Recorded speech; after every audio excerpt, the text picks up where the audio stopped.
നമസ്കാരം. ഉപനിഷത്തുക്കളിലൂടെ എന്ന ചാനലിലേക്ക് ഒരിക്കൽ കൂടി സ്വാഗതം.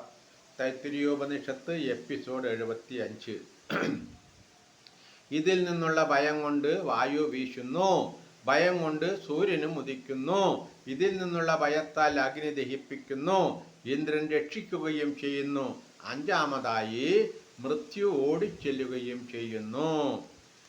ആനന്ദത്തിൻ്റെ ആ പ്രസിദ്ധമായ ചിന്ത ഇതാകുന്നു: വേഗത്തിൽ കാര്യങ്ങൾ ചെയ്യുന്നവനും, ഏറെ ഉറപ്പുള്ളവനും, ഏറെ ശക്തിയുള്ളവനും, നല്ല പഠിപ്പുള്ളവനും, സത്സ്വഭാവിയായ യുവാവും യൗവനം തികഞ്ഞവനുമായിരിക്കണം.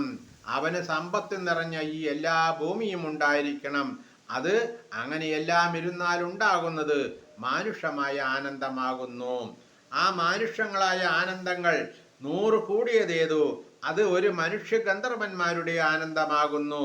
വിഷയത്തിലുള്ള ആഗ്രഹങ്ങൾ ഹതനാകാത്ത ശ്രോത്രിയന്റെയും ആനന്ദമാകുന്നു. ആ മനുഷ്യ ഗന്ധർവന്മാരുടെ ആനന്ദങ്ങൾ 100 കൂടിയത് ദേവഗന്ധർവന്മാരുടെ ഒരു ആനന്ദമാകുന്നു. വിഷയാഭിലാഷങ്ങളാൽ ആഹതനാകാത്ത ശ്രോത്രിയന്റെ ആനന്ദമാണ്. ദേവഗന്ധർവന്മാരുടെ ആനന്ദം 100 കൂടിയതാണ്. വളരെ കാലം നിലനിൽക്കുന്ന ലോകങ്ങളാണ് പിതൃക്കളുടെ ആനന്ദം. ചിരലോകന്മാരായ ആ പിതൃക്കളുടെ ആനന്ദം 100 കൂടിയത് അജ്ഞാനദേവന്മാരുടെ ആനന്ദമാകുന്നു. ആ അജ്ഞാനദേവന്മാരുടെ ആ ആനന്ദം 100 കൂടിയതാണ് കർമ്മദേവന്മാരായ ദേവന്മാരുടെ ആനന്ദം. കർമ്മം കൊണ്ട് ദേവത്വം പ്രാപിക്കുന്നവരാണ് കർമ്മദേവന്മാർ. കർമ്മദേവന്മാരായ ദേവന്മാരുടെ ആ ആനന്ദം 100 കൂടിയതാണ് ദേവന്മാരുടെ ഒരു ആനന്ദം. ദേവന്മാരുടെ ആനന്ദം 100 കൂടിയത് ഇന്ദ്രന്റെ ആനന്ദമാകുന്നു. ഇന്ദ്രന്റെ ആനന്ദം 100 കൂടിയത് ബൃഹസ്പതിയുടെ ആനന്ദമാണ്. ബൃഹസ്പതിയുടെ ആനന്ദം 100 കൂടിയത് പ്രജാപതിയുടെ ആനന്ദമാണ്.